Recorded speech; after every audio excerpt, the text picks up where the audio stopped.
Hello people, we'll be recording a deck guide to Greatswords with Uncrate for laddering and pro ladder both. We'll be talking about deck strategy, gameplay, tips and tricks, deck building, and the general idea behind both the deck, the choice behind the cards, and the gameplay of the whole deck, and the matchups, the specific matchups. I'll be joined with a hardcore legend who will be listening to the session and asking questions when necessary, and I hope he'll be giving me direct. He'll be asking direct questions and saying whether everything is clear. Okay, so what is a Greatswords deck? So, as I believe everybody knows by now, if they are interested in this thing, a Greatsword deck is a deck which has Greatswords obviously in it, and usually Demon Light Longships, and the general strategy is to simply get your Greatswords as high as possible and just overpower your opponent by producing massive value over time, and usually involves finishing the round 3 and 2 by resurrecting your Greatswords after they are strengthened to ridiculous values like 20 points or something. Okay, so that's the general idea behind the deck. So pretty much every Greatsword deck right now runs Demon Pirate Captains, Demon Corsairs, and Demon Light Longships, and obviously Greatswords. Priestess of Freya's are also necessary in the deck. One Spear Maiden is definitely enough, as the only real target for Spear Maiden is Greatsword, and having 2 Spear Maidens usually an overkill for the deck. I assume that everybody will know what the actual cards are doing, so this guide is definitely not for total Gwent newbies. Okay, so continuing. When you have anything to say, just write me on the chat, or mention me, and I will hear a notification. Or just mention me on the chat. Okay, so what is the plan of the Greatsword deck? The plan is to make sure that your Greatswords, once played on the board, actually stay alive. This is a topic that many Greatswords players kinda skip when playing the deck, and they just keep playing Greatsword, they keep resurrecting them, then keep playing Longships once they run out of ways to resurrect their Greatswords. But the actual usual way to winning with Greatswords is making sure that they don't die in the first place when it's possible. Obviously that won't be possible always, but we just do everything possible to make them not die. So how do you make your Greatswords not die?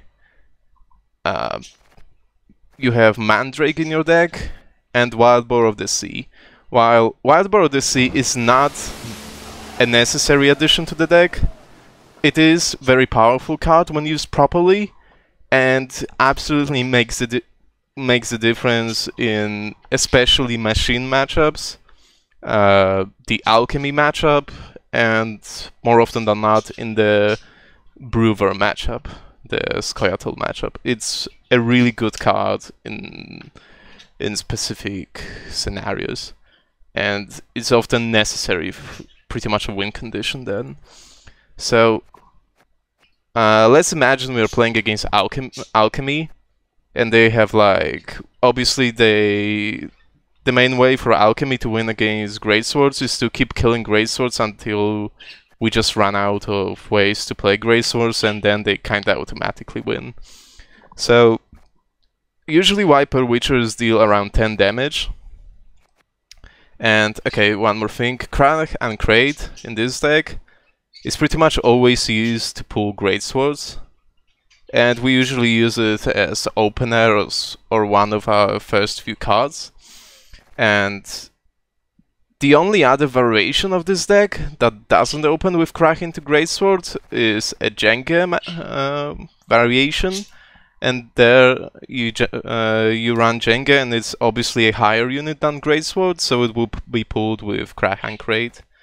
But while Jenga is a good card for this deck, not being able to pull Greatsword with Crack is actually really terrible, as when you play an 8-point Greatsword from hand, it can be kinda automatically removed by a lot of removals in the game.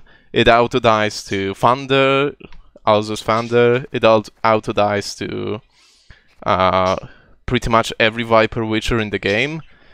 It dies to a lot more removal than a 10-power Greatsword, so that's a very important thing.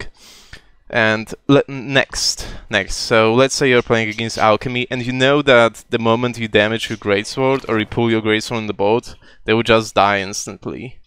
So, instead of being a sheep, like your opponent wants you to be, and just sending your Greatswords to their deaths, you just open with Wildboar of the Sea instead, and then play your Greatswords on the left of the Wildboar, instantly buffing them before the opponent has any time to react. Meaning that your Greatsword will be instantly 11 if you play it from Crack. And 11 points Greatswords is usually enough to guarantee that it's not going to die to pretty much anything. Okay, so obviously you might not have Wildboar of the Sea in your hand. Then, when you play your Greatsword from Crack and Crate, it's on 10 power, and 10 power is against most matchups other than Alchemy enough to keep it alive, but once you get it to 9 points, people will try to kill it or stuff. Or when playing against machines, they might try to kill the Greatswords on 2 turns, bringing them low on the first turn and trying to kill them the second one. Then you have Mandrake, which heals your Greatswords and strengthens them by 6. While you can use it just for the buff, the actual healing is the very important part, because you can save your Greatswords from incoming demise from machines, Alchemy, Viper Witchers, and even Alzur's Thunders. And once you have one Greatsword that is not going to die, then you're on a good way to winning the game, pretty much. It's obviously better when you have more than one Greatsword established that just keeps getting buffed, but having one is usually enough to be good in the game. Okay, so next, the golds and silvers of the deck. Now we'll be switching to Gwent up.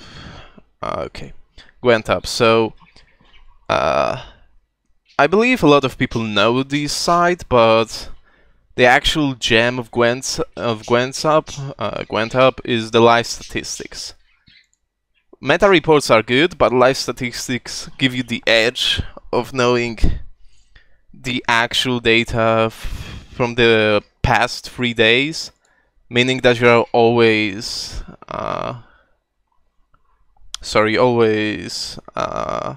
you always know what's going on in the meta. You know what people are playing. You know how popular the decks are, and everything. And you can also just check how people are doing on the higher end on the ranked, or you can just set the statistics from the yellow you're playing currently and see what's popular and stuff.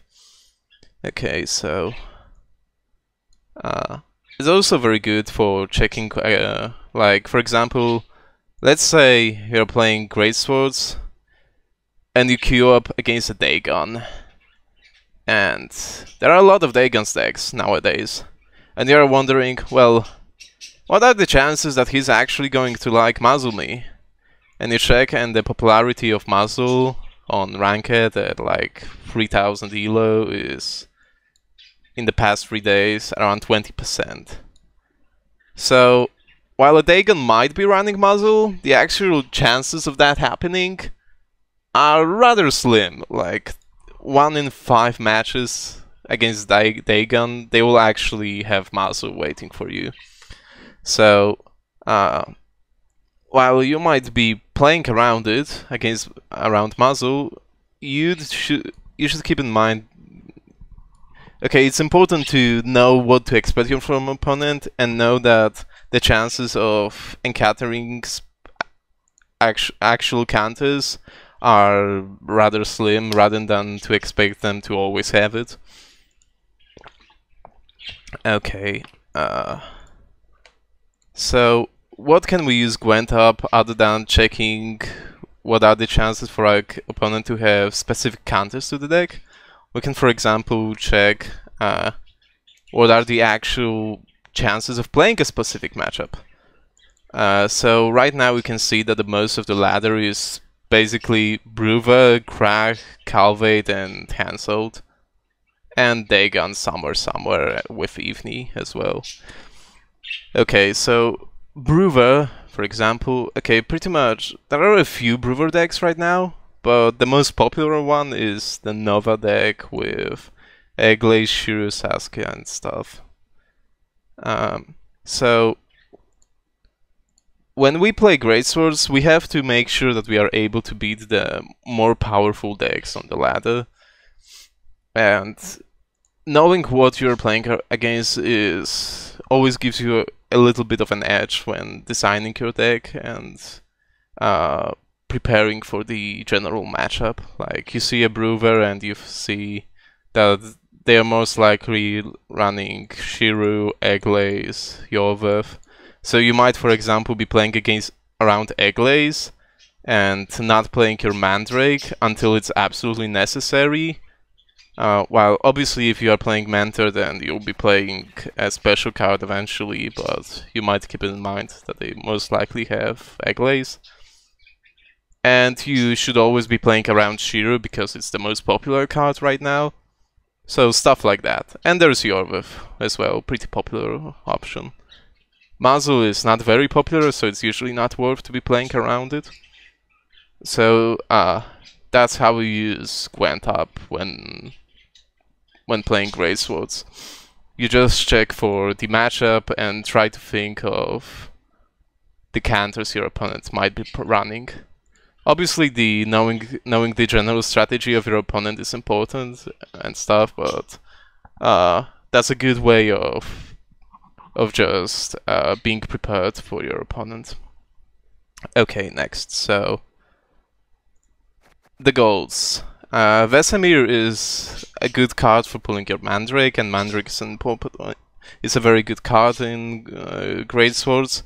Not just for the obvious interaction of healing and saving your Greatswords, as I said before, but also, let's say you Mandrake a Greatsword on round 1, and then you resurrect it twice, once on round 2 and third time, and second time on round 3. Then Mandrake is basically 18 points value, and Vesemir on top of that is 24 points. It's another 6 points, and also there's the value of saving your Greatsword, so technically Vesemir into Mandrake when achieving full potential is just completely insane card. Also, next, Coral is just a really good card right now. It's pretty much mandatory to win the Consume matchup. Okay, Consume matchup is not really popular right now, so it's not really necessary to worry about it. But it's really good against Krag matchup. It's really good against Hanseld when you can just Artifact Compression their 11 point silver. Against Calvate, it can be good when they buff one unit very high, then it's obviously really good. Or you can use it to kill their ship in a long round, because they sometimes end up stealing the light long ships with slave drivers. Yeah, and against Brewer it's usually just alright. So it ends up being around 17 points of value or something. It's not great, but it's not bad. Later, sorry. Okay, so that's Carol. Also there is Igni. Igni is just a really good card all around on the ladder. It's even good on the pro ladder when I'm playing right now, most of the time. But on normal ladder, a lot of opponents will not be playing around Igni despite actually expecting it on normal ranked. So you will often end up scorching multiple targets against Brewer when they are swarming with elves and stuff. Against Greatswords, it's obviously really good, and they sometimes also end up lining up units without really thinking about it. Against Alchemy, it's not really great, but if you don't let them kill your Greatswords, then you're already pretty much guaranteed to win the matchup if you play it properly.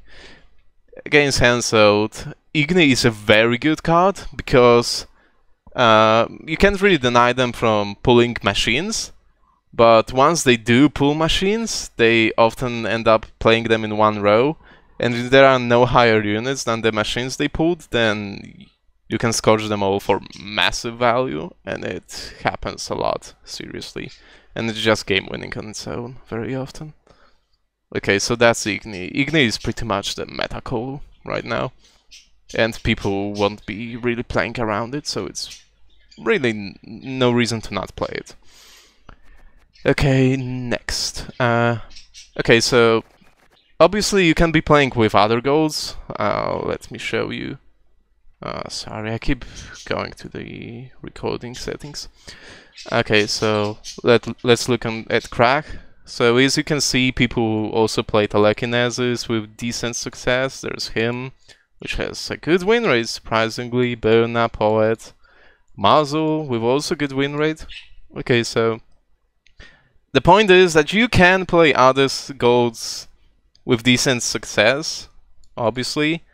These are just the golds that I'm describing and I'm using myself, so I'm just saying why I'm using them and why they are good, and especially Wild Boar, I'm pretty sure its win rate is actually would be way higher if people would be playing it properly, and I'm almost 100% sure that on normal ladder a lot of people don't use Wild Boar properly. Okay, so the silvers. Vast majority of people use Udalric, but actually, while you can be using Spy with skill, you can also use different silver, namely Herald Houndsnout. Okay, so let me go into the round strategy for Greatswords. So once you get your Greatswords to live, like the biggest, the Greatsword, at least one Greatsword is alive, and there's a longship that keeps buffing it, that just keeps getting buffed and keeps... You just have an engine on the board. Then you obviously keep playing more engines and just want the round to go longer and longer on. So, which means that there is usually not much reason to passing round 1 once you have your engines running. Unless your opponent plays your spy and threatens to go 2 cards up on you, or they go super ahead of you, then there is not much reason to pass, because your engines just keep getting your points, and usually the longer the round goes on, the more value you passively generate. Because if you pass and go to the next round, then all of your engines just go to 0 and you have to re-establish them. Okay, so in general, we try to go for round 1 unless it's literally hopeless and we have to pass. Then but in general we try to win round 1 and go deep. Okay, so next we actually don't want to also try to 2-round our opponent. Okay, so look at this. If we play Skjal with Spy and don't play it on round 1, then in round 2 we are just and try to 2-round our opponent, then we are just setting ourselves back with the Skjal into Spy play, because we are playing negative points when the card advantage doesn't really do much, when we just want to put as much points on the board as possible. And that's basically what you do when you try to two-round your opponent. You just push so hard on round 2 that they can't win. From usually when I play against my opponent and I win round 1 and they end up playing Spy on me in round 2, then it's pretty much GG and they just end up being two-rounded very often. So obviously the main good part of playing Spy in your deck is the ability to not let your opponent just go 2 cards up on you. But on the other, looking at it the other way, okay, so sorry. Let's look at Brewer. Good Brewers players will open with Barclay into Cleaver, which is often enough for you to end up being forced into going 2 cards down. They will just spam tempo on you, and there's not really much you can do because you are forced into playing your engines at some point. You can just keep playing golds to respond to their tempo. They will just keep playing more tempo, and without playing your engines, your cards are just not enough to keep up with them. So even if you play your Spy to counter their Spy, they will often end up winning on equal or make you go 2 cards down anyway. So playing Spy doesn't really help here, at least usually.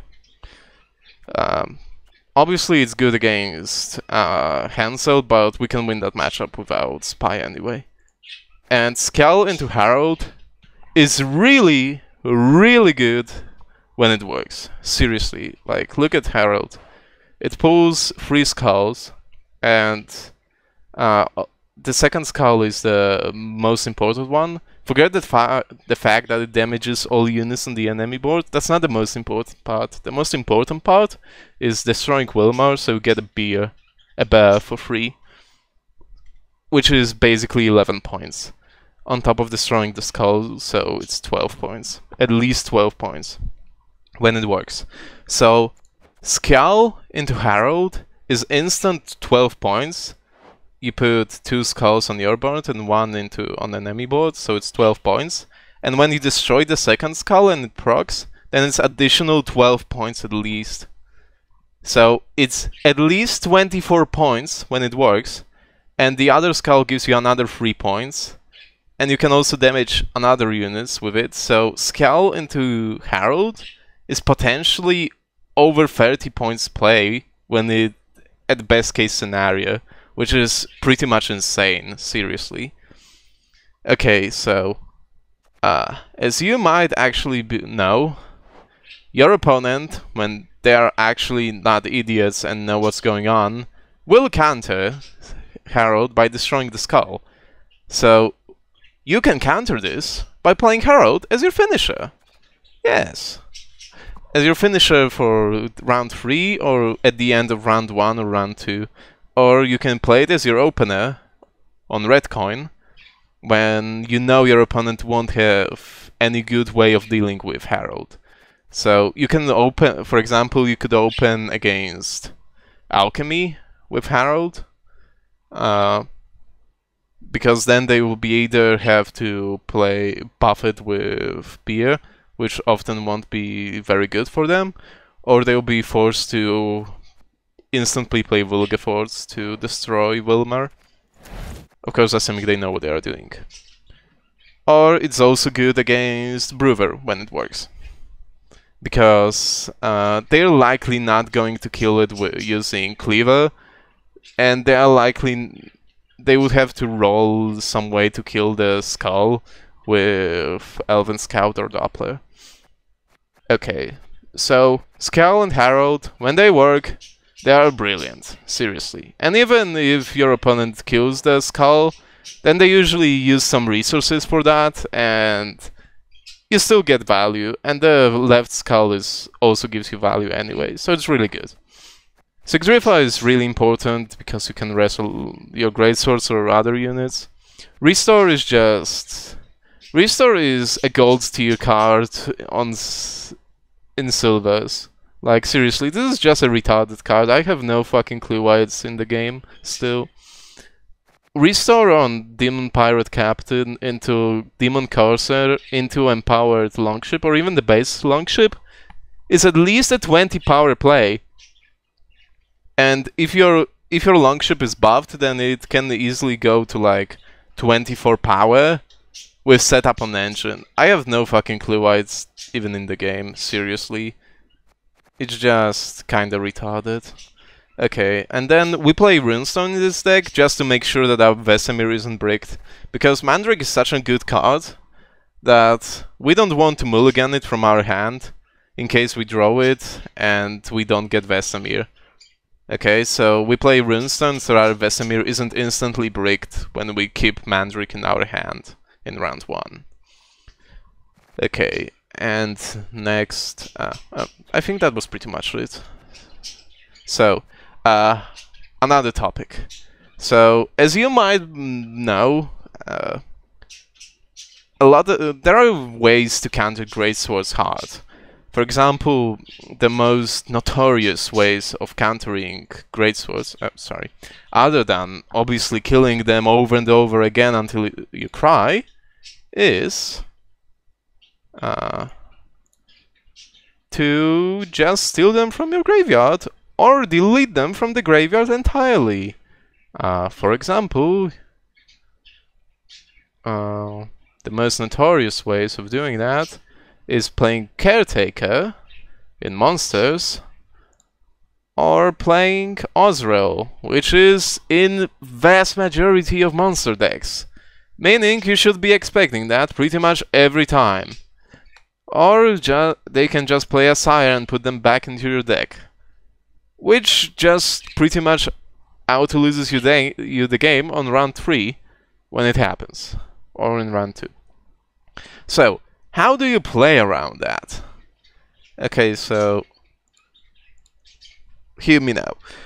When against monsters and against alchemy, you pretty much have to win round 1, or you have to pass round 1 rather soon. Why? Okay, so assume you go a deep round 1, and you end up losing anyway. Then they open round 2 with Ozrel or Asire or Blackblood into Ozrel, and they just destroy your strongest Greatsword instantly and you cry. Okay, but if the round is short, the round 1 is short, then they might feel like, that Greatsword is only like, what, 12 power? Dude, that's weak. We're gonna keep the Ozrel for later when they grow bigger Greatswords and stuff. It might not work against Sire, or you might, in short round, you might just not end up playing all of your Greatswords yet, so it's fine anyway. So when they open round 2 after short round 1, it's still fine. They don't usually kill and destroy your graveyard instantly. And then, if you go for short round 1 and win round 2, then you can open round 3 just resurrecting your strongest Greatsword and you're safe. Okay, so that's when you go for short round 1. But I said before that we want to win round 1, so what do? We 2-round our opponent. And it's usually really simple against both Dagon and Calvade. So we're kinda lucky on that part. Okay, so assuming we won round 1, we should have our Greatsword buffed to the point where their Viper Witchers really can't kill them at all. And if they try to kill them using 2 Viper Witchers, then we can just resurrect them again and they lose a shit ton of value on killing the Greatswords with 2 cards, really. In Alchemy. Okay, so that means that we have good potential after a moderately long round 1 to win round 2. And then we just keep playing Greatswords and ships and stuff and just keep pushing forward. We just keep pushing forward. At the end of the round we we play Scowl into Herald, and then kill the right skull using another longship, and it's just so much points. It's just often enough to win the game on its own. After that, and we keep getting value from our engines all the time. We can usually two-round our opponent because alchemy at that point doesn't have much of an answer, and monsters also don't really have much of an answer with you just playing shit tons of engines. You don't really have much of an answers, really. The only real way for them to win is if they play Miruna. Well, I can't really say how you can counter this. Your best bet is high rolling with Stribok Runestone, and I'm being serious. Seriously, fuck this card. This is literally the only way you can counter Miruna, other than passing, that is. And even if you pass, then they will end up stealing your highest unit and you can't resurrect it later anyway, so you will just be sad. So you can't really play around Miruna. Sorry. Okay. So against decks that have a lot of graveyard hate that just destroy your deck, you try to two-run them.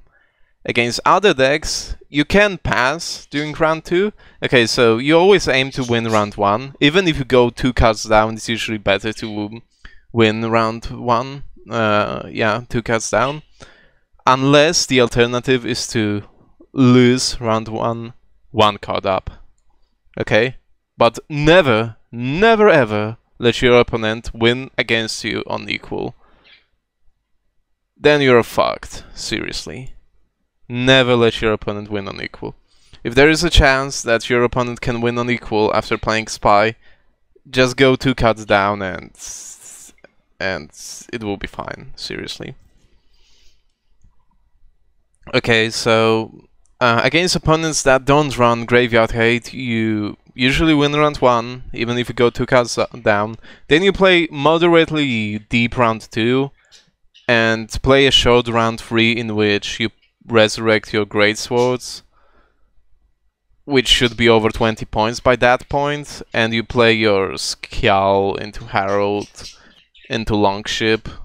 Oh, like, the best finisher you can have is like playing Freya into Greatsword, then playing Scowl into Herald, and then playing Restore into a Longship into getting a bear from Hand Snout, which results in you getting fucked ton of points, and it's just disgusting, seriously. And it usually wins you the game when that happens. Okay. So that's for the general strategy of the deck. I could talk more about this very specifics of the matchup, but I believe that would be better to... It will be better to just look how you play... to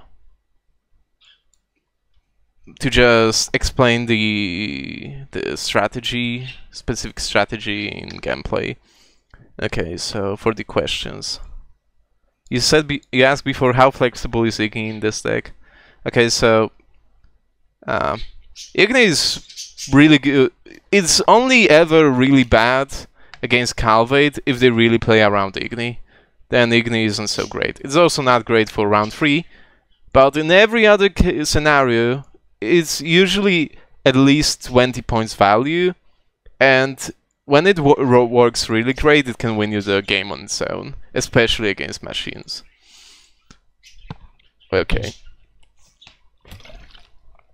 So now we'll be going into the games, and okay, about running Donner. You can't run Donner because it can be pulled with Krach and Crate, assuming you play Krach. If you play Brand, then playing Donner is absolutely fine. Okay, but we assume that we'll be playing Krach. Okay, so Donner, no in Krach, because you absolutely can't let your Krach be bricked by pulling Donner with it.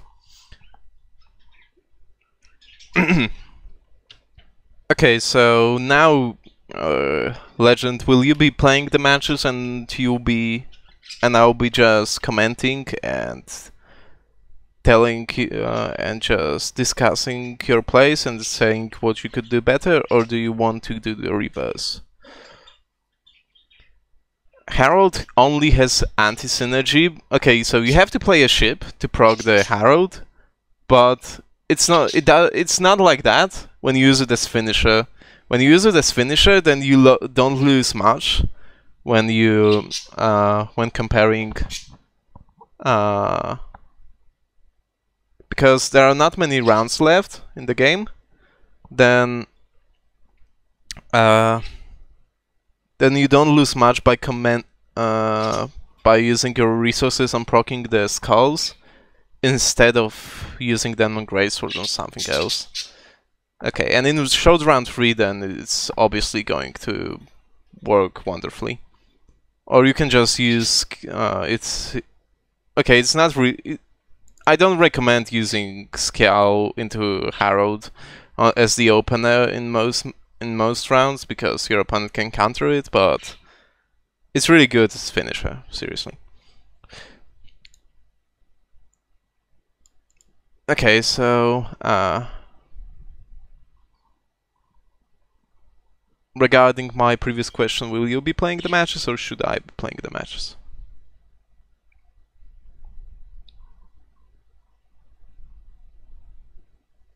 Okay, then I hope you have your deck ready.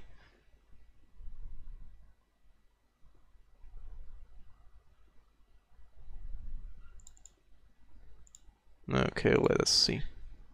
The quality isn't great, but it will. I hope it will suffice. It will be sufficient. Yeah, I see you playing pretty much identical deck. Okay, we can go, I believe.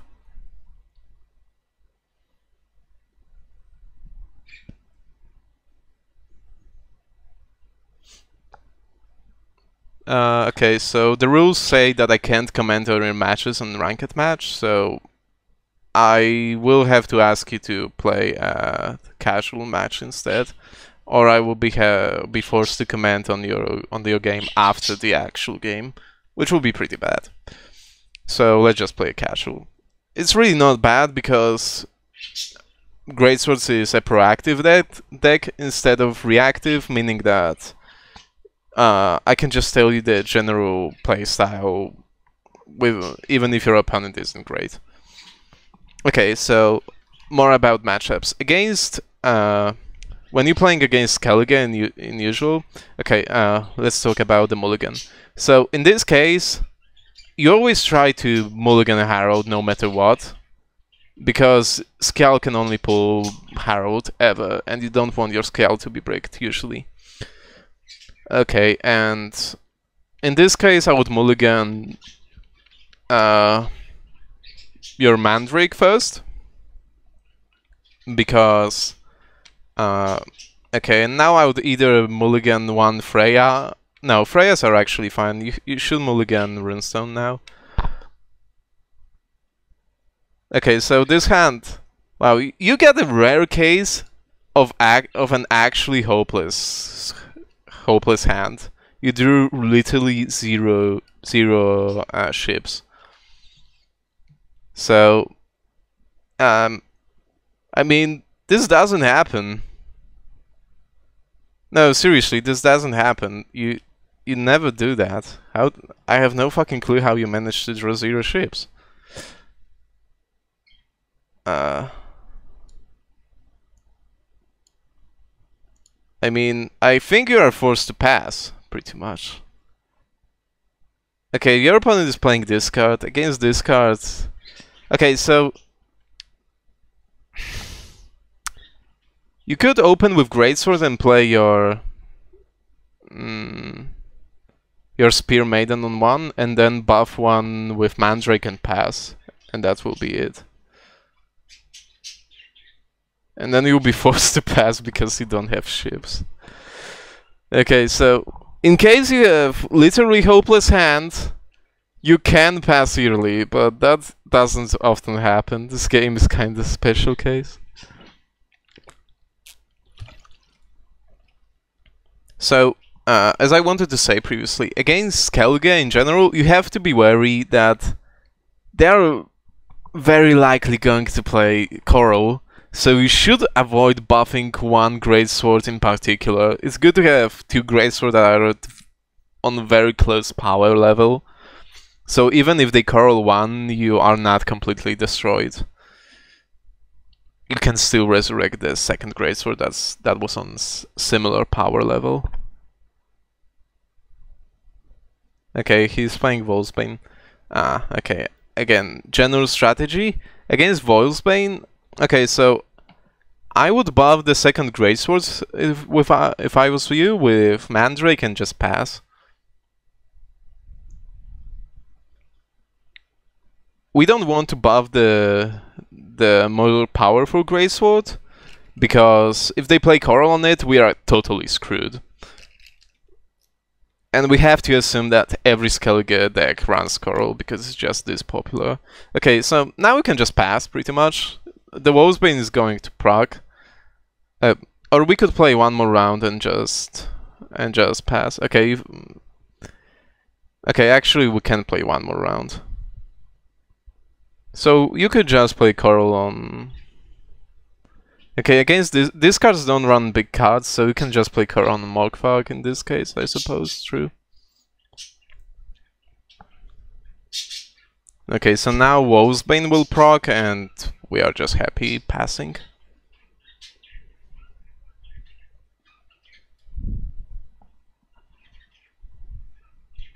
Yeah, there's no point really playing into this round. Yeah, I apologize for the bad quality. I'm just streaming this match.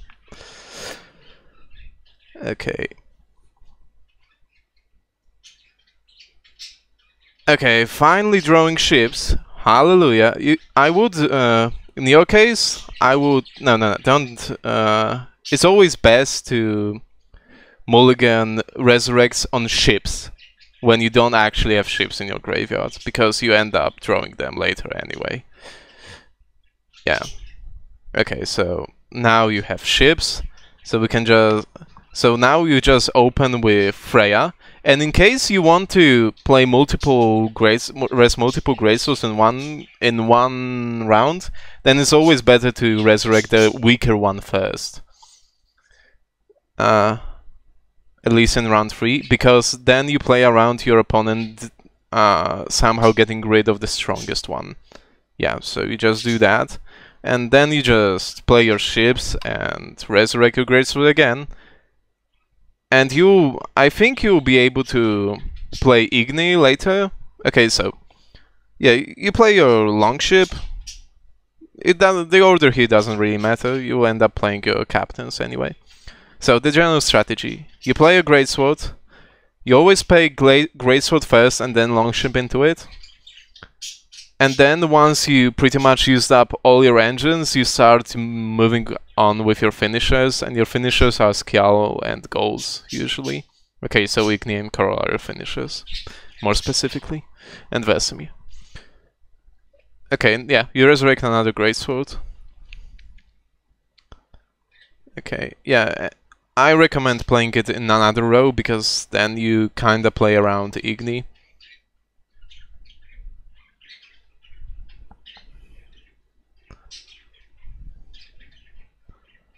Okay, it seems that your opponent is playing Spy, which pretty much guarantees that he's going to lose this. Unless he's playing Cambi, I have no clue. Okay, so now you just keep playing more engines. You just play another ship right now to buff your to just establish more engines and keep buffing your Greatsword. Yeah. So now you're almost 30 points ahead, and your opponent isn't anywhere close, like, winning this round. Obviously, your opponent isn't playing a good deck or anything, but still. Oh, so he's playing Nova. Not Nova, what I'm saying. Siri Dash. Interesting. Okay, so now you can play Skull into Herald, because you can't play your ship first, and you can't play Igni when there are no targets for it, so... And you don't want to pass. You don't want to pass, so you pretty much have to play Skull. So, in this case, play your Skull, and put your Herald next to your second... Not here, to the second Greatsword. Oh. Oh. Oh, that's a shame. Okay, so the point was that you were supposed to play your Herald next to the Greatsword that doesn't have Longship next to it, because then you were able to play your Longship on the second skull, and then the Longship would go instantly to hitting your Greatsword, so it wouldn't go to waste. The ship, I mean. Yeah. Okay, we can play another round, I believe.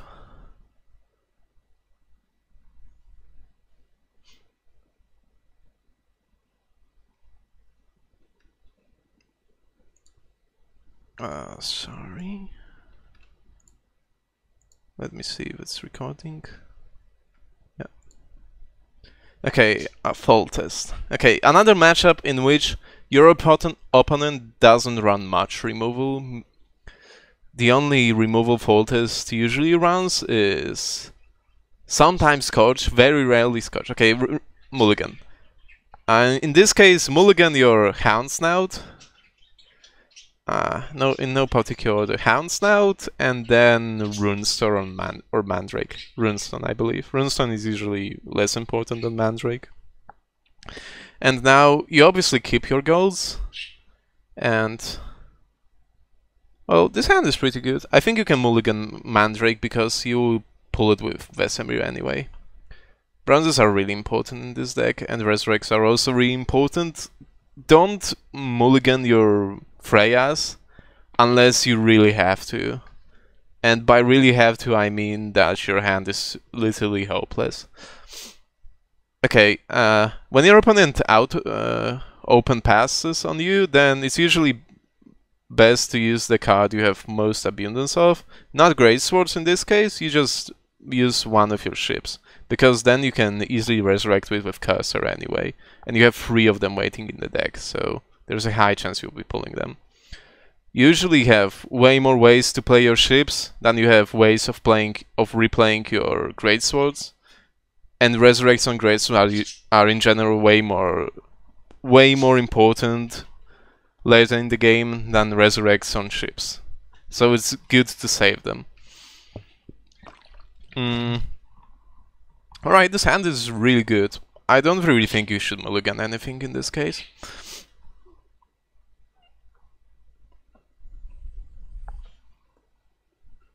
Okay, so I think you should open with, even though Foltest usually doesn't run much removal, I think you should still open with the Wild Boar, just to play a guy around the death mode, killing your first Greatsword.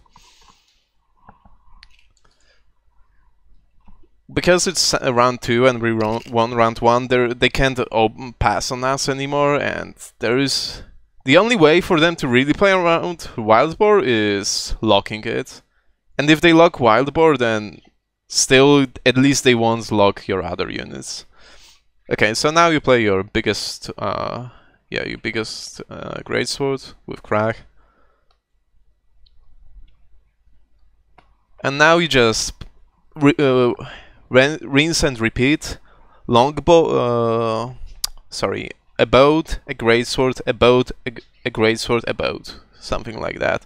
And after that, you play you start playing removals. Oh. Well, that's unfortunate. Okay, in this case, you play Greatsword instead. You buff the other Greatsword, you just ignore the first one. Your engines are on the board anyway, you just keep playing.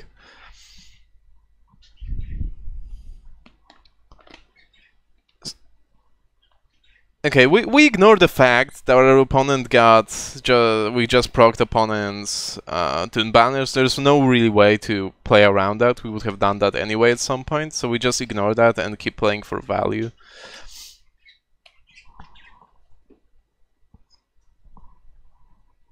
Yeah, so we just play Longship now.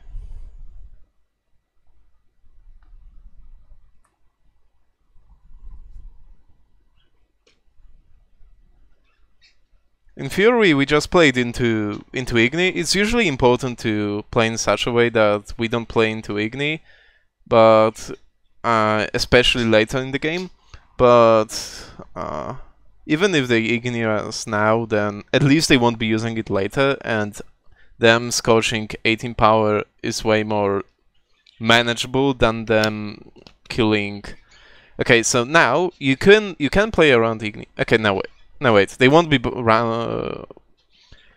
I can't really see what's the power of the Greatswords. Is it 11? No, it's 12. Okay, sorry.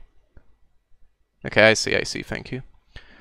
So, now, after the ship procs, it will be on 11, the Greatsword will be on 12. Thanks to the Wild Bow, so it won't be aligned for Igni. Playing around Igni is one of the big parts of playing Greatswords as well. So now we just play around another Greatsword and play a Longship and so on and so on. Yeah, you don't actually have to play it next to the Wild Boar. There's no real gain to it. You want to play a Longship next, so there is no real gain on playing it next to Wild Boar because you'll be playing a ship to proc it anyway in the next turn.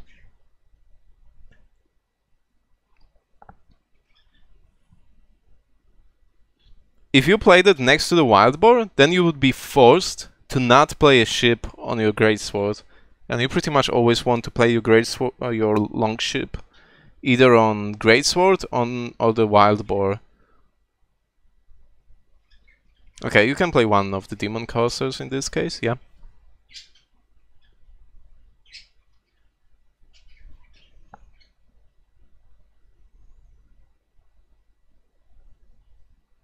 So, now we normally would be saving the last Longship for the Skull, but since we don't have it, we can just use it instantly to generate even more value.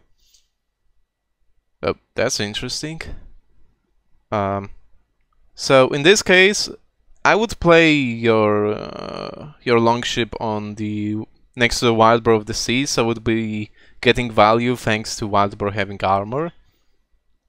I mean, it's the same value buffing Greatsword or buffing the Longship, because usually we'll end up resurrecting both of them in round 3 or in round 2 if you play the this scenario. If you have this scenario in round 1, then buffing your ships is also perfectly fine. You don't necessarily have to buff your Greatswords. I mean, strengthen them.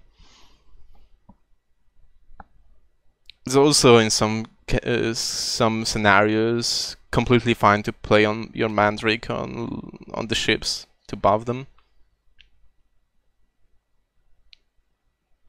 Okay, so now you can either play Vesemir Mentor or you can play Coral on one of the siege masters, siege support.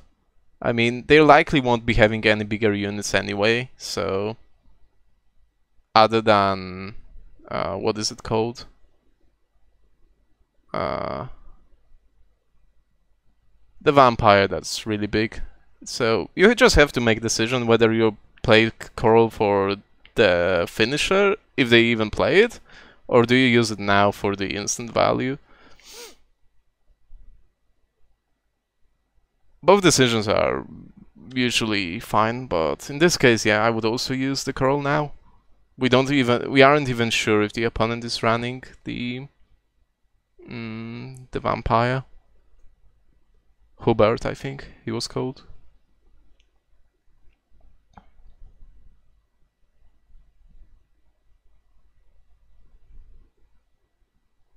Okay, so we could play Igni, or we could wait another turn and see what our opponent does, and play Vesemir into Runestone first. Or we could just pass as well. Nah, passing is not fine. We also, when playing this deck, you also have to know whether it's fine to pass, or do you have to use your Igni now? In this case, you actually have to use Igni in this round, or it will most likely end up bricked in round 3. So you either play Vesemir now, or you just play Igni right now. So in this case, I would just play Mandrake and play for more power in round 3. Because it's also very important to know that the most... yeah, you can just buff the most powerful Greatsword in this case. So it's very important to notice that the most powerful silvers you can get from runestones are those that resurrect your cards. Both Restore and Sigdrifa are pretty much the best pulls you can get. Other than Jenge and Skjal into Skjal, it sometimes happens. So it's usually good to save your runestone for the moment when you actually have something to resurrect from your graveyard, so you don't lose on the insane value you can get from getting the resurrect silvers from runestone. Okay, so now I would use your Igni right now, and then you will be forced to pass pretty much.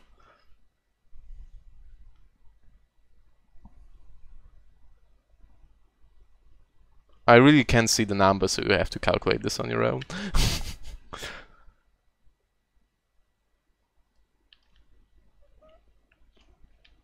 Okay.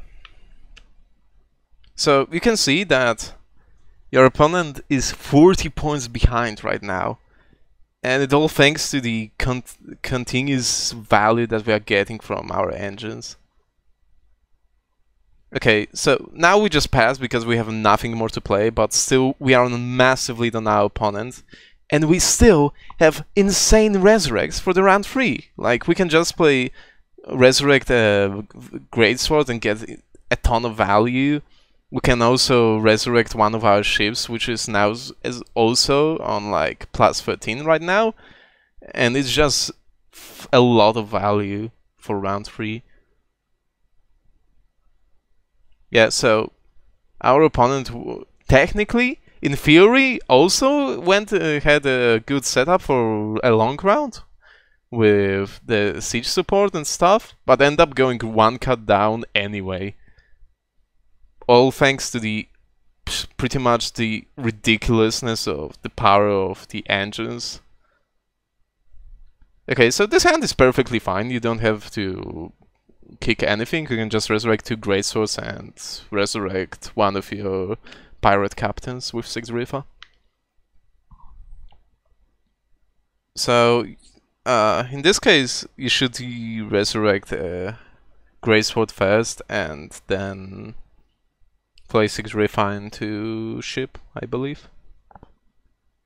And similar to the previous case scenario, you should resurrect the lower strength Greatsword. Yeah. So if they play something like so if they somehow get rid of the Greatsword, you don't lose as much value. Yeah. Okay, and the opponent just got destroyed again. Okay.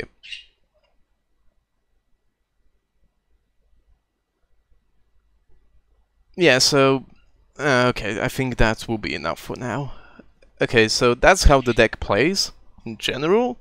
There are more matchups that obviously weren't covered in this video, and I didn't really discuss every matchup in every specific small detail, but you get the general idea. Also, if you have any questions, you can ask them now, and also if you, the watcher of this video, have any questions for me, you can also write them in comments, or you can just ask me on Discord, or just message me on Gwent. I believe you can figure out my nickname and just ask me there. So thank you guys for watching, and write if you enjoyed it, if it was informative, and see you guys next time.